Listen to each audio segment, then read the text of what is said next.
best friends. I'm Tabby. And I'm Caitlin, and today we are discussing The Six Deaths of the Saint by Alix E. Harrow. First of all, I love short stories. I think they're so fun. I love it when it's done well and when like the point gets across the way it's supposed to. And this was certainly one of those short stories. It is probably one of the best ones I've ever read. Yeah, I agree with that. I loved it. And this is my second time reading it. Uh, And it hits even more the second time just because you know like the twist at that point. hmm So amazing. So this short story was part of a collection of short stories called the Oh, Into Shadow series. So there's actually seven primary works, each by different authors. oh, I love that. And yeah, I would love to give some of these other ones a try. This is just the one I think it's the most highly rated. It was definitely Yeah, the one I'd heard recommended by a bunch of people. So this one might end up being the best out of the collection. But sure. yeah, I like a short story. I'll give it a chance, of course. So on Goodreads, this is rated 4.32 stars. It's got about 27,000 ratings. And I'll read for us the back of the book. Okay. The Saint of War spares the life of a servant girl so she can fulfill her destiny as the kingdom's greatest warrior in this short story of love and loyalty. Always mindful of the debt she owes, the girl finds her worth as a weapon in the hand of the prince. Her victories make him a king, then an emperor. The bards sing her name and her enemies fear it. But the war never ends and the cost keeps rising. How many times will she repeat her own story? Six. Six times. Six times. Yeah, like you said, this is only about 30 pages. The audiobook is, I don't know what it is, like full length, but when I listened to it sped up on a car ride at one point, it was hmm like 30 minutes, maybe a little longer. Love that. Super short. What would you rate it? 1,000 out of 10. Like, there was nothing I didn't like about this book. It was just very intriguing. The plot twist was really, really good. It tore your heart into little bitty pieces. And we'll talk about this a little bit more. I love like star-crossed lovers type stories like this, like where there's just really not like a true happy ending for anybody. Mm, And that's what this was. And I just thought it was very refreshing. yeah, because I just love things that upset me every once in a while. Yeah, You know, not everything is it hurt my feelings in a happy. good way. Yeah, and I think this type of art, this type of story is so important because a lot of times I think people use reading as a form of escapism, which is perfectly understandable, but like sometimes it's nice for some art to exist that is Yeah, like reflective of lived experiences and acknowledges the sadder parts of life and not only acknowledges the sadder parts of life but specifically finds the beauty in those sad yeah, parts of life because I think that really helps us as humans just cope with sure. the shit we go through.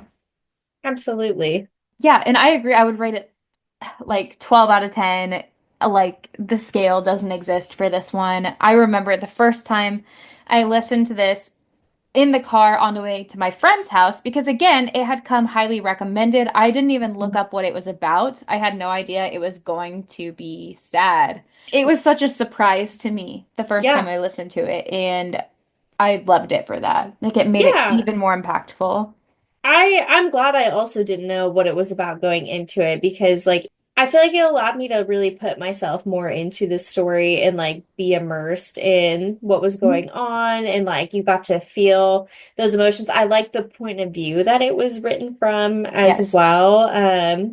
I think almost being like a god looking in like on everything was really, really interesting. So Mhm. I love that little spin on it. Yes, and it was so cool, like not knowing what was going to happen. So then, as it was slowly revealed that she is the Saint of War, you're like, hmm oh, like how did I not That see makes that? so much more sense. Yes, I wish I could purge my memory and Yeah. just do it all over again. Well, let's get into the characters. We'll start with the Saint, who is our main character of this story.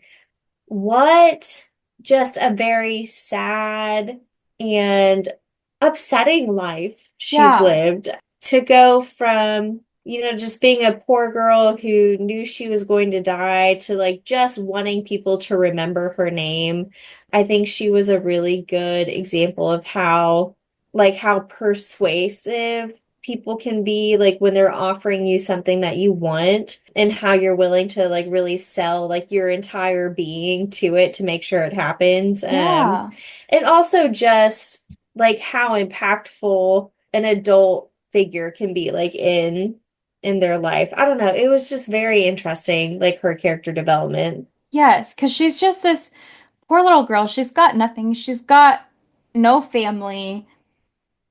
The only thing she has is this even poorer little squire boy that she honestly considers him a nuisance at this point in her life. Yeah. And she's like, oh my God, I took a beating for you one time. Like, get lost. But then, Yeah. like, she just wants to ex be accepted and be cared for so badly that when a literal prince shows up and he's like, I want that girl. She Like, was like, "Fuck yeah." it just means so much to her. And why wouldn't it? I mean, she's a child and she has no one who cares about her. That had to have felt so important, Yeah. like to have someone like that show up and be like, yes, you're who I'm looking for. I I can't mean, even yeah, imagine. that just sets the tone for their relationship. And it's like, well, he picked me out of everybody else, and he Yeah, he loved loves me, and me. he believed in me and like dedicated time to me. And so it's like, why would I not in turn like devote myself fully to him? Yes, swear my life to Yeah. him. Because like what life would she have had otherwise? Yeah, she would have died on the stable floor. Like she would be Yeah. dead. Yeah, that is so heartbreaking to think about, but it's true. It's what set her up for her story. And then the squire, I loved him who, from the start. yes, I knew he was going to be a favorite because she's Hmm. like, you know how sometimes whenever a narration is like talking really poorly about a character and they're talking about it too much, and you're like, okay, so we as Like, readers are going all to love right. that character. Um, this poor little boy. It's just as sad as her life growing up. Like he's also poor, he's crippled. Hmm. He's so devoted to her because she showed him one act of kindness and he latched on to that. And like she was his moon and stars. Like he followed her caravan for like 3 days just in hopes that she would give him like a sliver of And attention. she wouldn't have, but the prince No, was like, that's really pathetic and depressing. Like, go like could get him. just get him, my God. Yeah. Like, He's like, I don't want to watch a child die yeah. because like, like It's he like that's probably a was like, bummer. that would inconvenience me. So like, go grab him. He just deserved the world. He truly did. Like, and I loved what his character became. Like that was almost as exciting to me as like the twist of her being like the god or the saint. Like Yeah. him being aware of what was happening and like in each iteration of like her death, when she would like gain consciousness again, basically, like Yes. as he grew, he was like, something is not right. He's like, are you happy? I know you're not happy. And like as like it just progressed, like I loved seeing how he got to progress with that. Like the storyline changed with him as well. Yes. One of the things that hits even harder on a second read through is, I mean, obviously there are a lot of things that you just see from a new perspective, but one Sure. of them is like, you know how in every iteration she like wakes up from a dream and she's holding him at sword point because in her Hmm. dream she's, got her sword to someone's throat. So the first time it happened, she wakes up and she's like pissed that he didn't wake her up. She's like, "Oh, like I could have killed you, like you idiot," is kind of the tone of it. Yeah. And he says, "You never do." Hmm. But like whenever I first read it, I was like, "Oh, he said you never do," because she's always like threatening him with violence. She Sure. strikes him when she's angry with him. He's like, "Well, you never do." But now that we know what we know on the second read through, he says you never do because this keeps happening over and over. Like she's Right. always holding him at sword point in this scenario, and she never does kill him. And I was like, Oh my God. Like it's so layered. It's Right. so beautiful. Well, and so it makes you think too. So, like, we find out at the end, like, Ambrosius was also kind of offered the same fate where, like, he got to relive, like, the same storyline until he became successful enough to be, like, granted the grace of the emperor. And so, like, I'm wondering if like somehow Gwen had like the same thing happen without having to like drown himself. Like I wonder like how he was able to regain that same consciousness in every single iteration to Yeah. like remember what happened. I think the way I interpreted it is that he also, I think he and the prince are drowning as well. Okay. But the reason why I say that is because at the last time she's like, I'm ending it all, like, I'm not going Hmm. to drown in that pool. He was like, I mean, he was like a stump of a man. Like, she had fucked him up. And he Yeah. was like crawling, just trying to get to the pool. And So she he was could drown like, himself too. yes. Yeah, because she was like, oh, he's acting like this is just an inconvenience for him. As soon as he drowns in that pool, he knows he's going to get to start over. Right. And so I don't know if they all have to drown or if just one of the three of them has to drown because they're all interconnected. Interesting. I'm not sure which it is, Hmm. but I think as long as at least one of them drowns, it just resets. Yeah, because it's like obviously the prince like keeps his consciousness. Ambrosius does as well. Yes. But like, why does Gwen? I don't know. I like Yeah. it. It's so Um, cool. Yeah, because I don't know if it's just that if it's somehow like the magic of it is like latching onto like certain bonds, like maybe their souls are bound to each other, like maybe maybe. there's some like magical element to it that we don't Sure. fully know. But yeah, that's so Yeah. cool. So beautiful. The prince was one that I wanted to talk about as well because he is just a predator. I mean, he's a predator preying on the hopes and dreams of poor children. He did the same thing to Ambrosius as well, which I mean, Ambrosius is a bad man, but Yeah. I mean, he came from nothing and to have like a prince come up to be and be like, would you like all your dreams to come true and for me to elevate you Yeah. to the right hand man of a god? Like, what are you gonna say? No? Yeah, no, of course, like you could argue like, oh, maybe the prince didn't know what he was doing at first, but like no, like this one in particular knew. Like he did not have any good intentions. His intentions were only to prey on others to raise Right. his status. Like there was nothing good-hearted about what he was doing. Which with Ambrosius, like what was he, like a friar, like a priest? What was he? Yes. He He was was a some type of priest, holy yeah. man. Hmm. And so, like, he preyed on like his religion to be like basically like I am like the voice of God here, like guiding Yes. you. Like when we win this whole thing, like you will be in the presence of like godliness, basically. And so like that Yes. was very like he's a smart Interesting. man. Yes, interesting that that's what this author chose was specifically a prince and a priest to be Yeah. the ones like leading people astray, essentially. Yeah. Yeah, I don't know, he was a very interesting character. I obviously don't like his character, but I do like how his character was written. For sure. Um, like he was the perfect villain. Yes.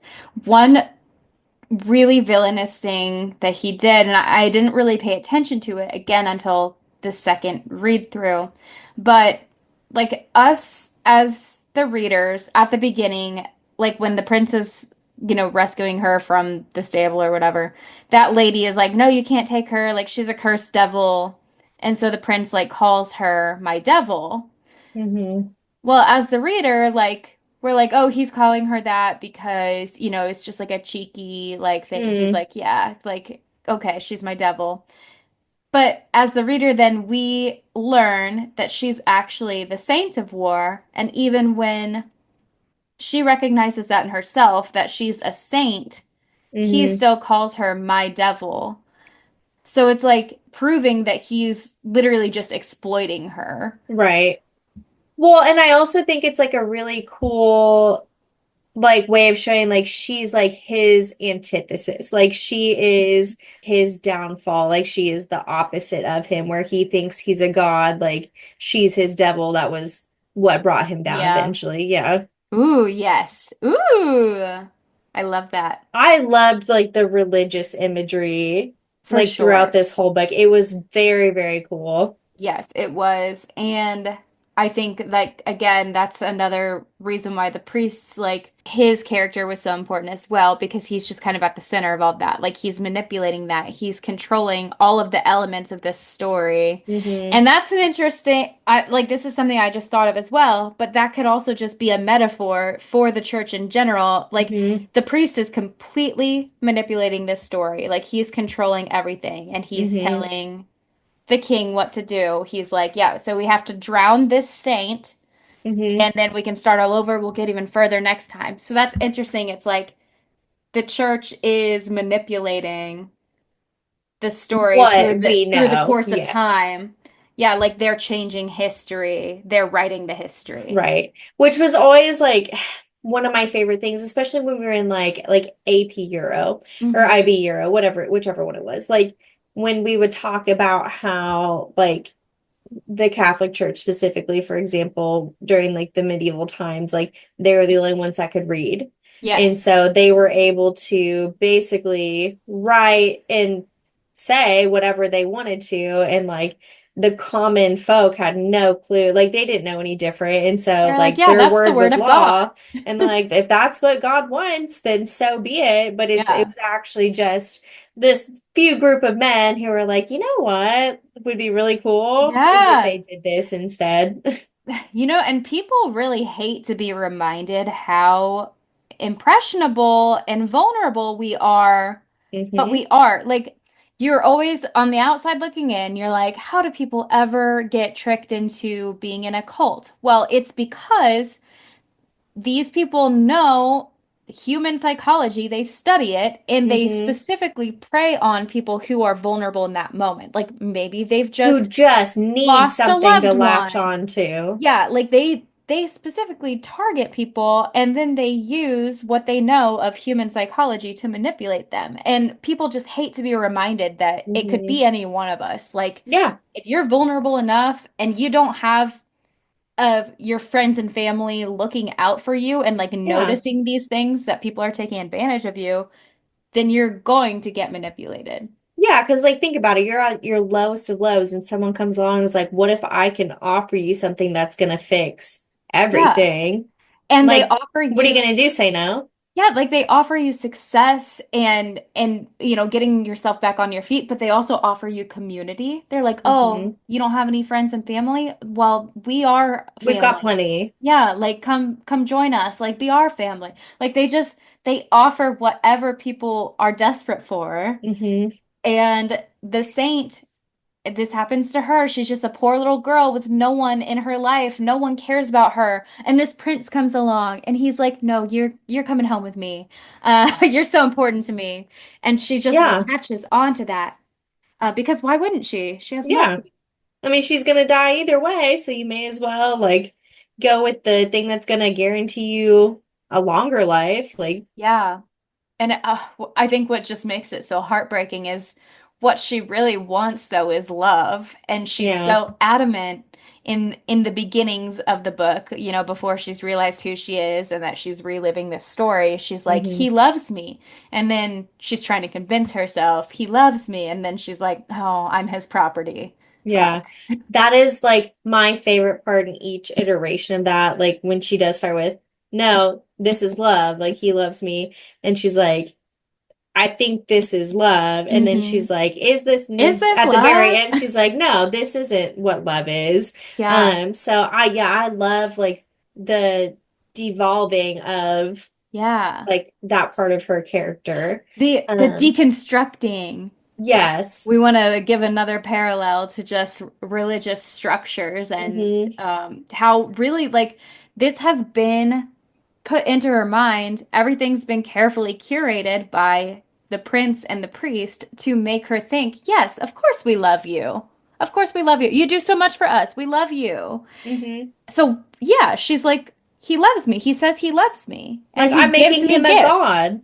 Yeah, and he gives me this really beautiful room to sleep in. Like she's like, of course he loves me. She's like, yeah, I may be missing a hand. Yeah, I've got like some scars. Yeah, I can't see out of my right eye anymore, but But he like loves they're me. gonna remember me. Yeah, that's the other thing too, is the bards they start singing her name and she's well Hmm. known. Another really great part of that is in the progression, they get further and further each time. Hmm. Eventually the prince becomes an emperor.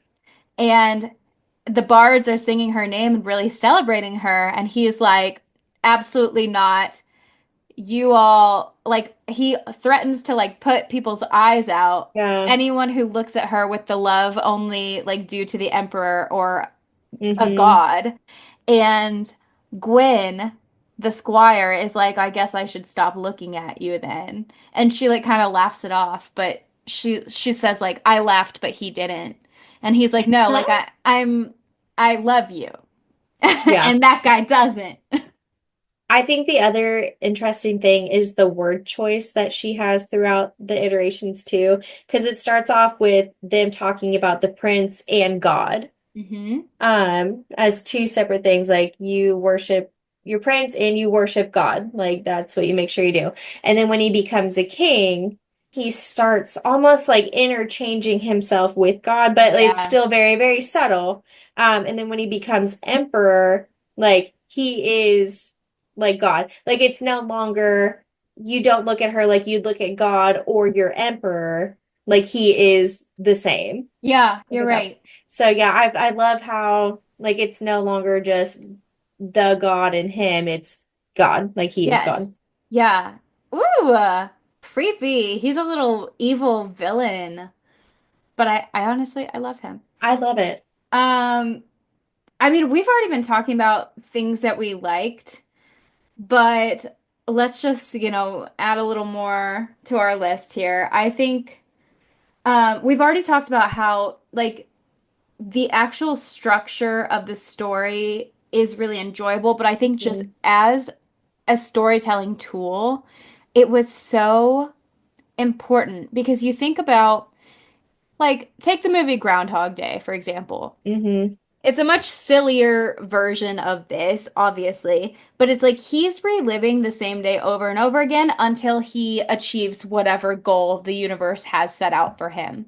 And what I think is really lovely about this story is the thing that needs to happen to break this cycle is for her to recognize what real love is and that she Hmm. has found that in Gwen.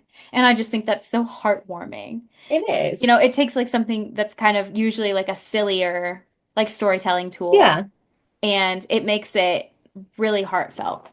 There's like a quote that really stuck out to me. It was when we start to realize that she is the saint, but the author like changes almost the narration in this story because all before they're talking about this little girl and the story of the little girl and like her like kind of omnipotent like point of view here. But then when she wakes up like after being drowned, and she goes, "You woke, but you know where you woke, don't you? We've done this so many times, you and I." Like I love how she switches up like who's talking because you're like, "Oh my God, like it's the same person." It's Um you. yeah, and so like when I read that the first time, like it gave me goosebumps.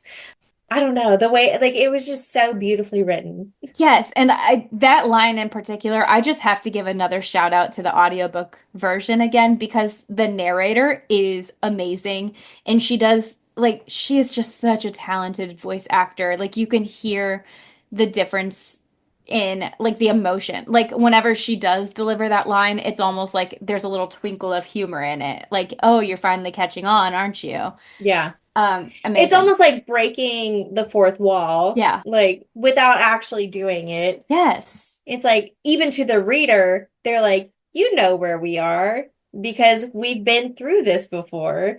But yeah, no, that was like my last big point there. I don't know, I feel like it tied the story together really well. I agree. The last thing I want to add to our list of things that we liked is just the actual pool. that she drowned in every time because I thought that was it was so interesting the way it was introduced to her. The priest was explaining like I think it was like a previous king. Like you can see Hmm. like their past and their future in there. And I mean, she can look into the pool and like watch everything that's happened to her.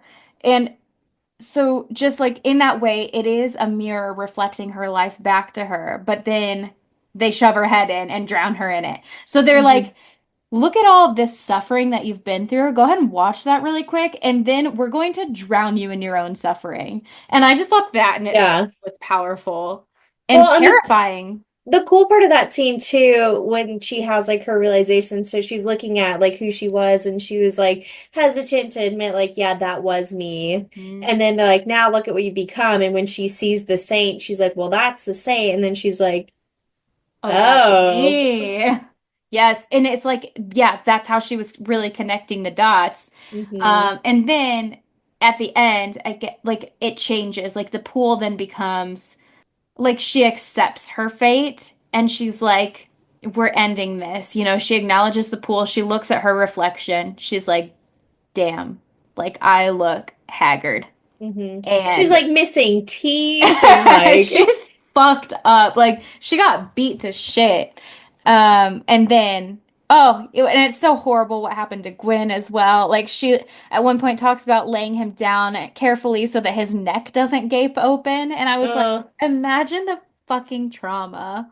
And then I she also love talks about holding him till his body gets cold. I'm like, oh my God. I just love that he did it on his own accord, though. Like he Yes. knew what needed to happen to break the cycle and was willing to do it because deep down, I think he knew eventually they would cross again, like at some Yeah. point, Well, and I in some hope they way. do. And I hope they do. I hope their little souls get reincarnated in some yeah, other iteration of the story, but they need to be out of this narrative.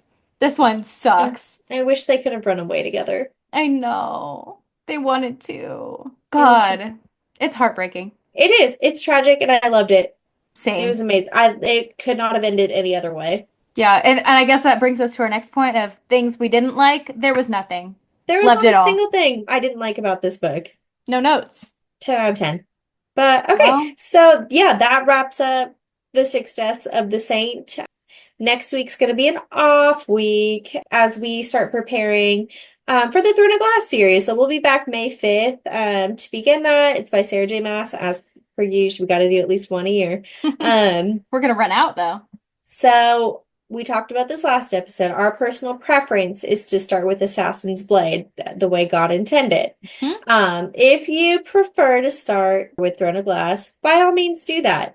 You will have to file Assassin's Blade away for a For little later. bit later, a few Yeah. books later. You can return back if you want to.